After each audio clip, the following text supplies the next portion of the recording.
We had a pretty fantastic shoot interview with the great Alex Ross very recently on the Cartoonist Kayfabe channel. Make sure you check that out. And after you check that out, we dusted off, went to the back issue bins at the studio, and found the Marvel's Epilogue. In 2019, Kurt Busiek and Alex Ross revisit the kind of Marvel's mythos and deliver a pretty cool little comic. Let's put it under the microscope, Jimmy.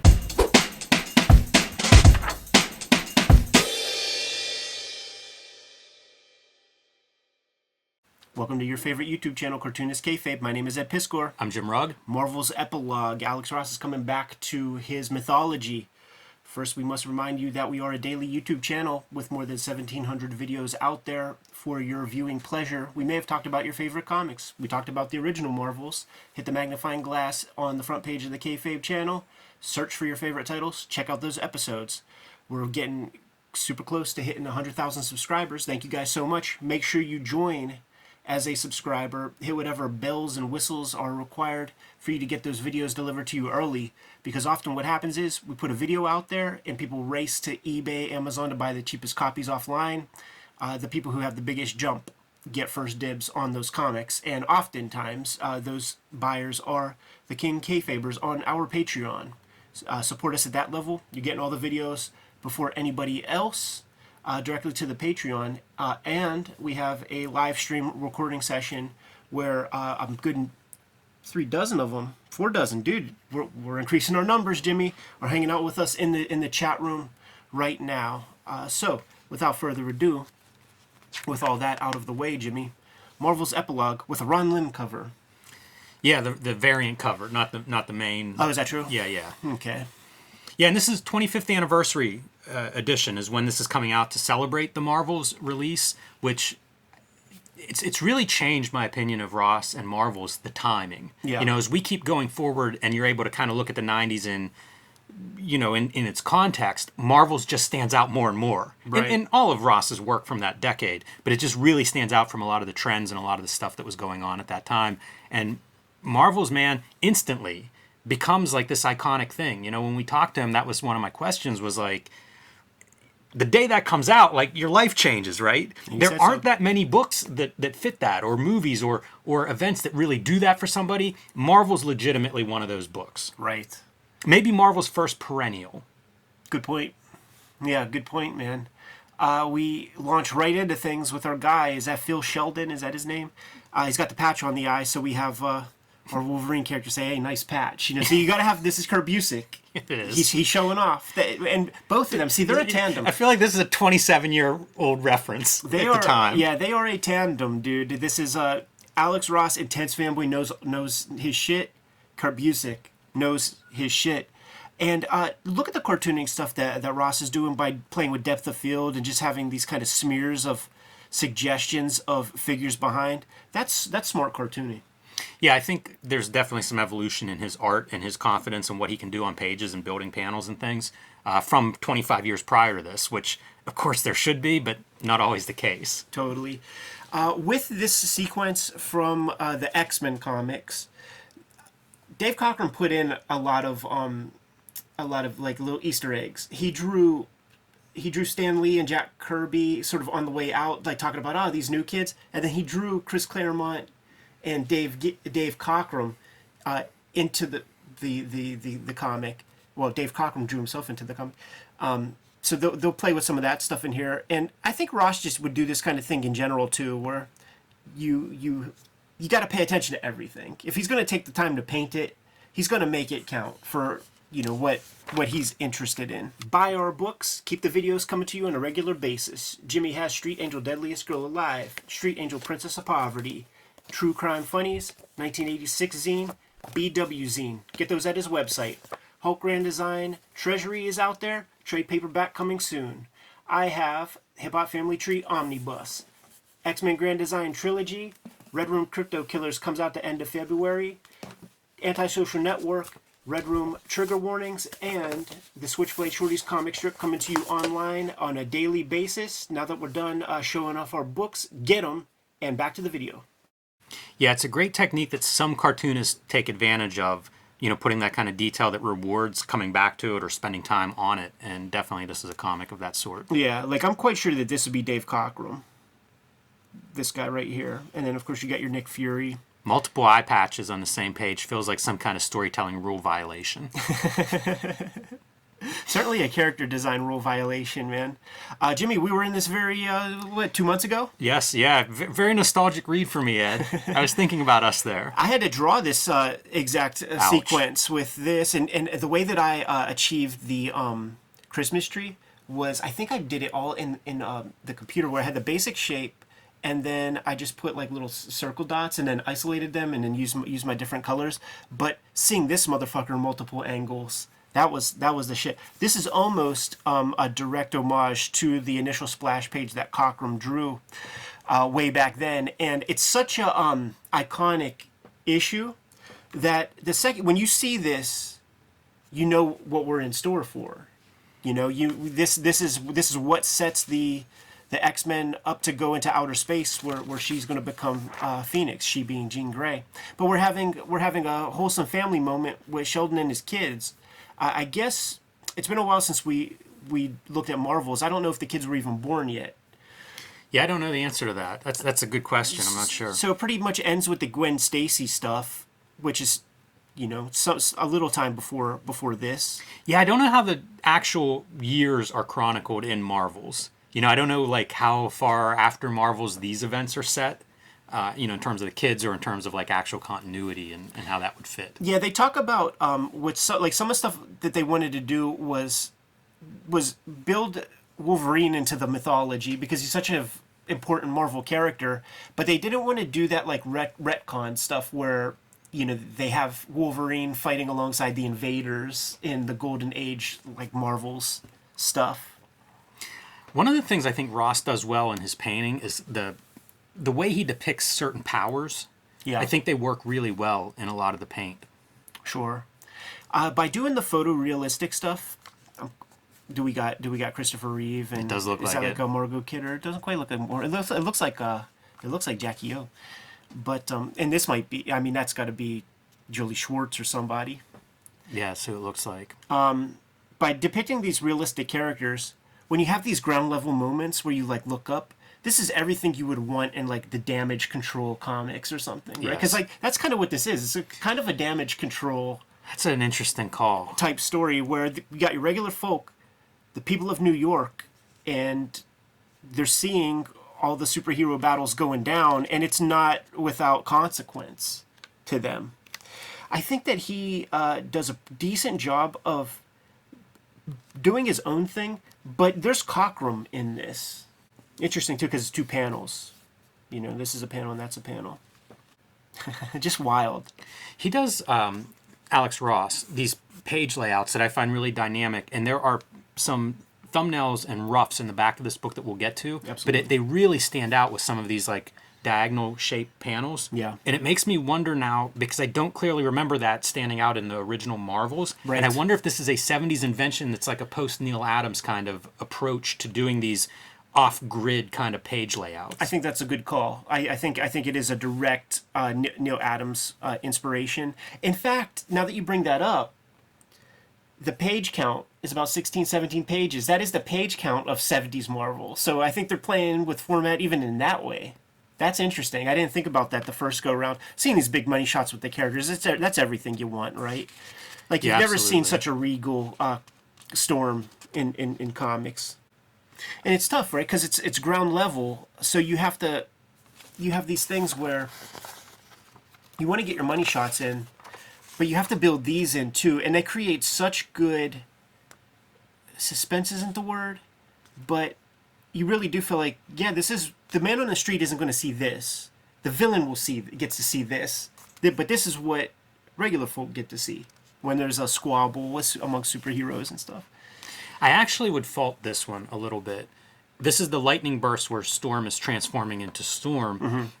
I don't feel like this has the impact that it should. Like if a beam of lightning hits next to you, Right. I just picture it being like a bomb going off. Sure. And in some ways I don't get that because it's a bigger panel. You know, like Right. there's different reasons for that. But I wonder if this is a longer shot where the emphasis is on the lightning bolt as opposed to the figure. Right. If it might have had greater impact. And he does tons of these long shots. It's not like he's cutting a corner by not doing it that way. Right. But I just wonder if that would have emphasized the idea of like, imagine being 10 feet away from a lightning strike. Right. There's that bit here too where like this is actually 3 panels because this is Banshee, and like screaming the clothes off. Yeah. That's probably the best you could do, but it gets lost a little bit. It gets lost a bit. And this is a challenge for not just a painted comic, but any kind of... That's what comic storytelling is. Like, how do you communicate this part? Right. See, that feels like the way that Neil Adams builds his figures, and those are the kind of Neil Adams poses that he would bring into those late 60s Marvel X-Men's. I think that's a really attractive page, too. Having the daughters split in the panel. Yeah. Yeah, that one works really well for me. And having the Sentinel at different angles, you know, you're going to have 2 of them. Keep that page moving. And playing with the steam, smoke, wind, clouds, whatever we got going on there, is just, that's highly effective. Kind of speaks to what you were saying about the energies and stuff, putting that use to that airbrush. Interesting too, right? Because it's like 2 Friskets. It's like you got your one, that's the wide one, and then you got like another one set up so that you get that double burst. I would love to see a great letterer, or maybe a few great letterers, play with like, how do you do this? What would be the integration of a sound effect with this art? Right. That would be flattering, because this does nothing for me. That's shit. Yeah, And- that's and terrible. It's such a graphic work. Like, I would love to see a talented letterer really challenged. And I like, would- like meet this work with your skill. Man, I have to imagine that Busick and Alex Ross would prefer that as well. But I think that like the Marvel letters don't get anything, man. Like we knew a girl who went to intern out there, and they had her lettering. It's that way everywhere too. It's not just Marvel. Like, you know, Well, you'll see writers that letter their own stuff. It's just a disrespected part of making comics. But again, for the makers out there, that's opportunity for you to do something. Right. Here's another one, man. Maybe that's Chris Claremont. But the ginger part of it, I think, is the Cockrum. Not quite sure. And so it's the passing of the torch, right? Like it's the girls kind of following in the footsteps. You could probably draw some metaphor between Ross and his own mother, with her art career and, you know, him picking up the mantle. It is something Busiek says in the back is when they did Marvel's 1, he had no children. Right. And now, like, I think one's in college and one's heading to college. Yeah, So wild. it's cool to see that stuff find its way into a mainstream comic. Jimmy, we were making jokes in our shoot interview about Nomad versus Sleepwalker, but the great Alex Ross put some time into Nova. When you draw this shit, like, you have to imagine that, like, he must have liked Nova. Nova has a following. Eric Larson was a huge Nova mark, and I say that because I would read Savage Dragon and interviews and stuff with him, and, you know, I think if you're of a certain time period, because he's a young, you know, like, this would be a guy, if you're reading at a certain age, where it's like, that gets to be our Spider-Man. Right. And you hear that about various characters. I don't hear it much about Nomad or Sleepwalker. Right. But I do think there's a generation that likes Nova. And I did feel that way about Darkhawk. I mean, I will not lie. I like Darkhawk. Yeah, same deal. You get to start at that ground level with a character that's kind of youngish. How much do you think this is worth, Jimmy? I can't imagine. Playing the hits Yes. with some of the bits, adding some new pieces to some of the bits. It's a heck of a piece. Imagine seeing this one in person. With this one right here, do you think he's Archie Goodwinning it? Man, it looks like Archie Goodwin now that you say that. That's funny. But just that one. Right. Because we get to see the guy who plays this character, and it's one for one. It's so good. It's funny, you know, even if he's not intending it to be any kind of nod toward Archie Goodwin, just as a reader who's familiar with Archie Goodwin and his depiction over the years and you know, who that guy is, like, you can read it. That's part of the beauty of you read this stuff, it becomes your own. Right. Man, even getting into, like, the Atlas joints. Yeah. I guess that's what this whole bit is right here, man, because you got the invaders. Mm-hmm. Nice little exit piece. And we got some back matter here. A little bit of thank yous. I don't know where this is from. I don't understand this piece. Yeah. Like, I tried reading it, you know, it's very Mad Magazine-esque in certain ways, but I got nothing out of it. Yeah, this is that writer from Uncle Sam, which we're going to have to go through at some point. Yeah, definitely. We got Busiek and Alex Ross speaking on the legacy of Marvel. See, there goes that guy. Like, that's perfect. That's amazing. Dressing the whole dude up. And Ross, man, he was flexing. He was like, you know what? They have made figures of my characters at this point and statues of my characters. So, like, I don't even need to call the models anymore now. The Breaking Bad actor, Yeah, Cranston. he should be pushing to do an adaptation of this. Good call. He would be a really good ringer for that guy. Yeah, and here's your splash page. Oh, yeah, there it goes. Yeah, there it goes. Yeah, that's really cool. I like Ross doing these kinds of homages. I feel like it is fan service in a lot of ways, especially Marvel's. When you see that Ginger Minge, man, that's got to be Matt Murdock, right? It looks that way to me. There's a Nova. Oh, yeah. Coming soon, Nova. I'm telling you, there's a certain age group that Nova speaks to people. And this is your editor for Marvel's the only comic you edited? I'm not sure this is the one. He was an assistant editor, but it's a fantastic story because he only did Marvels. He was only there a little bit, got into film, has a really good film career too. But they asked him about it might have been this guy, relatively short. Spencer. Yes, this is the guy. So it's really cool because he was a lot of go-between. Like he would make the phone call to Alex Ross, your art arrived safely, that kind of thing. And as we speculated, pretty soon when Alex Ross art arrives at the Marvel offices, there's a crowd. Right. People want to see that stuff come out. And so he talked about in this interview having that conversation with Alex Ross, who's relatively an unknown whenever those first pages show up. And by the time the series is done, is a superstar. And, this guy was basically his phone office contact at Marvel through that rise. So they got to have those conversations along the way of like, the pages look amazing. And then it's like, oh, and the book is, exploding. So it's kind of a cool record of that because, again, it does not happen very often in comics. Struck up a relationship with the Wachowskis. Like, was Spencer the Ecto Kid editor, maybe? It doesn't say that. I'm not sure how they connected, like how that worked exactly, that those guys got, that there was a connection made. So I don't know the particulars of that. So now let's take a look at the thumbs and stuff. And I, preparing for the Alex Ross shoot interview, I dug into everything that I could where Ross was concerned. And he said that what we're looking at when you look at his pencils is him working without a net in terms of reference. So this is his pure drawing. Yes. And he's pretty on point. Like, I was looking at this. Like, dude, he fucking draws the Bridgman nose. Like, nobody draws the nose the way it really is with the two split pieces of cartilage that we all have. Like, touch the tip of your nose. Like, we all draw the nose wrong. And I'm like, man, in his fucking roughs, he draws the nose right.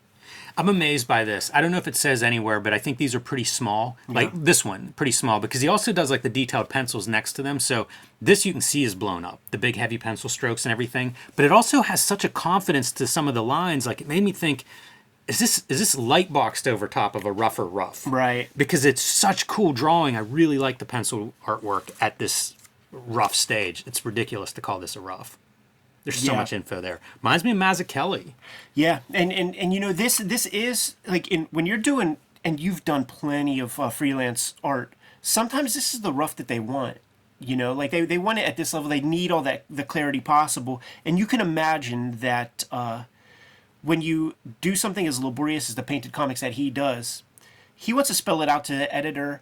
Get it right here because I'm not doing it over again. Like, we don't have time to play around when it's time for color to start to futz around. It's also a tool for the artist. Like, get those details worked out at these stages, too, for yourself. Because the worst thing is for you to finish the painting and go, shit, I should have cropped that. I need 5 more inches on the side of that panel or that scene. Like, you got to get that here because I don't know if an editor would require Alex Ross to redraw something, but I bet you Alex Ross would require Alex Ross to redraw something. I totally. Like, I had what is not exactly a wasted day, but it's definitely a day spent and didn't get what I intended when I was doing a cover design for my next book. Because if I would have did the roughs more detailed, I think that I would have known, like, okay, this is not a cover image. Like, this could be used for an interior illustration, kind of like one of those introductory pages to get you into the comic. But nah, this doesn't work as a... I did the whole drawing, and if I would have done a more detailed rough, I think I would have been confident, like, okay, this can't go I further. fight myself for that because I want to do the finished drawing, Right. you know, and sometimes you go there maybe before you should. This shows off some of the dynamic layouts. But, you know, Ross's experience at this point, 25 years into working this way, and I would be curious, like, what information does he need at this stage? And I think part of what he needs is what's the setup shot I've got to compose. Mm-hmm. You know, it's interesting to see, like, what information is actually in these thumbnails. Yeah, exactly. And I think it is a thing of like, okay, I'm going to need to shoot this. I'm going to need this kind of winter clothes and stuff like that. I think we saw in the Killing Joke Absolute Edition maybe some other various Brian Bolland stuff we were looking at, but it was my thought that like they showed off some rough drawings. And just like these, completely publishable. You could get an inker to work on these and have a very good, above average comic book. Same with the Bolland roughs, where it's beautiful, it's all there, but then Bolland is going to take a photo and see how the folds on the clothes really hang whenever a character's arm is bent that way, things like that. That's that next level that they do. And it's something that's been on my mind and something that I want to bring to my own next project to kind of like take in more visual information and to like learn some new things. Yeah, you see such a fundamental quality of drawing. It reminds me of another artist whose work I think looks similar to these layouts is John Paul Leon, the late John Paul Leon. Yeah. I love this style. You know, like personally, this is probably my favorite Alex Ross art. And it's weird to say that, knowing what he's known for. And some of it, obviously, that's subjective. But I just really, I mean, it's so effective as drawings. It's really high-level drawing. Yeah, the bare essence is there. And, you know, if you were to dab some ink on top of this, so with these bold lines, I mean, it could look like a page straight out of Batman Year One or Batman Born Again, because the underlying fundamentals are incredibly sound. That's what I see here, too, because we have the Absolute DC Batman Year One edition has the... I think he calls them rough. David Mazzucchelli calls them roughs, but they look like this. Those are going to be included in the artist edition as well, man. Probably at their own original size. But I love this stuff. And to your point, you know, we looked at a Klaus collection of sort of the preliminary drawings like this, and I think we said the same thing. Yeah. I'd read a book that looked like this. Totally. I'd read a book that looks like this. You know, it's neat to see it, and it's cool that that Ross does let this stuff go.